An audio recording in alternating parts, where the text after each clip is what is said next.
இந்த பனியில் உனக்கு இந்த குளம் தேவையா? சரி போட்டு பழகு. ஹாய் மக்களே, எல்லோரும் எப்படி இருக்கீங்க? நான் நல்லா இருக்கேன். ஐயோ, என் பையன் இங்கே ஊருக்கு போயிட்டாங்களாம் மக்களே. என் பையன் அழுவ தாங்க முடியல. நேற்று நைட்டு ஊருக்கு போனதுலேருந்து நைட்டு 12 மணி 2 மணின்னு எந்திரிச்சு ஒரே உட்காந்து அழுது.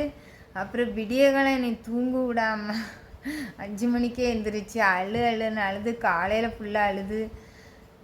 ஐயோ, என்னால் முடியவே இல்லை சுத்தமாக. ஸ்கூலுக்கு போய் தான் ஆகணும்னு சொல்லி அனுப்பி வச்சுட்டேன். போகிறான்.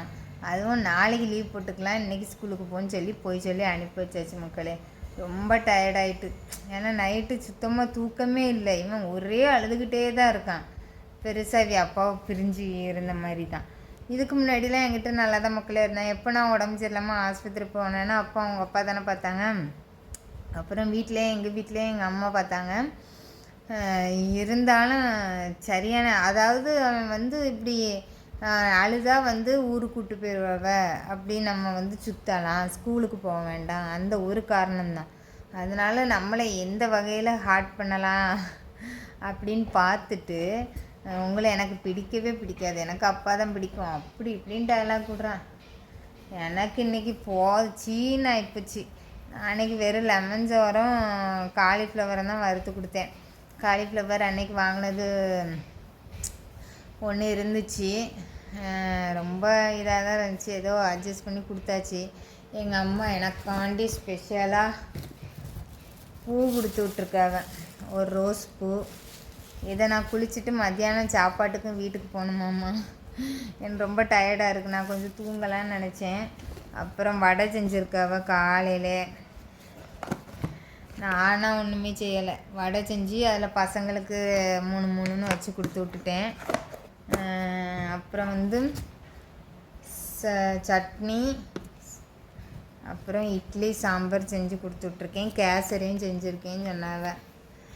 ஏதோ எங்கள் அம்மா எனக்கு கொண்டாடுறவ.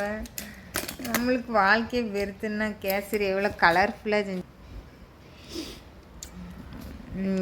இது கேமராவில் ரொம்ப டார்க்காக தெரியுது, ஆனால் இருக்குது. அதுக்கப்புறம் நான் காலையில் சாப்பிட்டுட்டேன். லெமன் சோறும் சாப்பிட்டு காலிஃப்ளவரை சாப்பிட்டேன். இதை கொஞ்ச நேரம் கழித்து கொஞ்ச நேரமாச்சு தூங்கணும். ரொம்ப டயர்டாயிட்டு. அதான் சொல்கிறேன்ல, அவன் அழுதே நீ என்னன்ட்டு ஆக்கி விட்டுட்டான். அதனால் நீ நல்லா தூங்கி எந்திரிச்சிட்டு மத்தியானம் போல் குளிச்சுட்டு வீட்டில் போய் சாப்பிட்டுட்டு சாயங்காலம் ஒரு சுடிதார் போட்டு போன மக்களே. என்னத்த சேலை கட்டிக்கிட்டு, சேலை எனக்கு கட்டவும் தெரியாது. அதை மடிப்பெடுக்கிறதுக்குள்ளே என் உசுரே போயிடும். அதுக்கு பேசாமல் என்னத்தை நம்ம ஒரு ஆள் கடந்து சேலையை கட்டிட்டு எங்கே போவேன். அதனால் நான் சுடிதாரே போட்டுட்டு கோயிலுக்கு போனது சாயங்காலம். இன்றைக்கி மார்கழி 1. கோலத்தை போட்டேன் காலையில். தண்ணி கோலத்தை அழிச்சு விட்டு போயிட்டு. நீ தொடக்கமே ரொம்ப ரணகலமாக இருக்குது நம்மளுக்கு. ஆமாம், ட்ரீட்டுக்கு போங்க. இவ்வளோ நேரம் அது வந்துட்டு கடந்து ஆவி கொடுக்க முடியல.